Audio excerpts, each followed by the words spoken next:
Bonjour à tous et bienvenue sur la chaîne. Alors cette vidéo est plus une vidéo de redirection qu'une vidéo à proprement parler. Je vous redirige vers la vidéo dans laquelle je vous explique ce qui s'est passé lorsque Free m'a changé mon adresse IP publique du jour au lendemain sans aucun préavis, ce qui a fait tomber l'ensemble des web services que j'hébergeais dans ma maison. Et ça a des tas d'autres implications. Et donc une des implications, et c'est pour ça que vous êtes tombé sur cette vidéo, c'est les fameux panneaux danger en fait sur les numéros de port, sur les redirections de port que vous avez dans la Freebox. Donc là j'avais fait une photo d'écran avant de resetter ma box, et comme vous pouvez le constater, sur chaque web service que j'avais mis en place qui était lié à un numéro de port, enfin pas vraiment web service, mais chaque service on va dire tout simplement, donc il y avait je sais pas moi, serveur TeamSpeak, serveur FTP, etc. Tout ceci ne fonctionnait plus du jour au lendemain. Alors là, quelle est la raison? Eh bien la raison c'est que donc Free m'a changé mon adresse IP et je me retrouve avec une plage de port allouée cette fois, puisque la nouvelle adresse IP que m'a attribuée Free est partagée entre plusieurs utilisateurs. Free fait ça parce qu'ils sont un peu en manque d'adresse IP publique, et du coup moi je n'ai plus droit au port que de 49 152 jusqu'à 65 535 qui est le maximum pour le coup.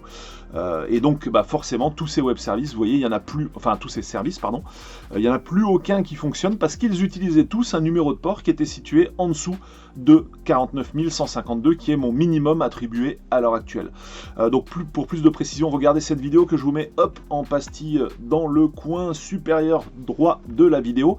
Et donc je vous apporte aussi la réponse, je vous la tease déjà en avant-première, c'est de mettre en place une adresse IP de demander à Free une adresse IP full stack, ce que je vais faire dans une troisième vidéo que je vous mettrai également en lien, pourquoi pas en description tout là-haut. Voilà, pour moi c'est l'inverse.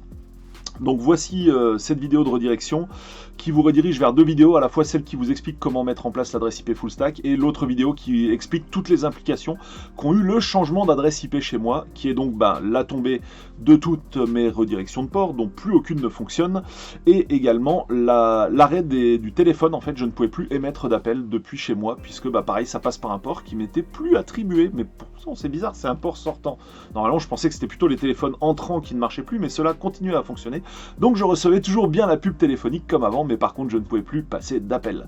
Voilà pour cette vidéo de redirection qui vous envoie vers deux autres vidéos. J'espère qu'elle vous aura été utile, et donc comme dit, si vous avez des problèmes de redirection de port qui ne fonctionnent plus et qui sont marqués en rouge avec le panneau danger, la raison est très simple.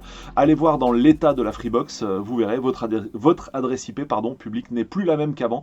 Vous vous êtes fait réattribuer une autre adresse IP comme ça à l'arrache, sans aucun préavis de la part de Free, ce qui clairement n'est pas très cool. Voilà, salut à tous et à bientôt pour d'autres vidéos. Alors en général plutôt tuto sur la chaîne, ou bien sur une autre chaîne secondaire dont je vous mets le lien en description.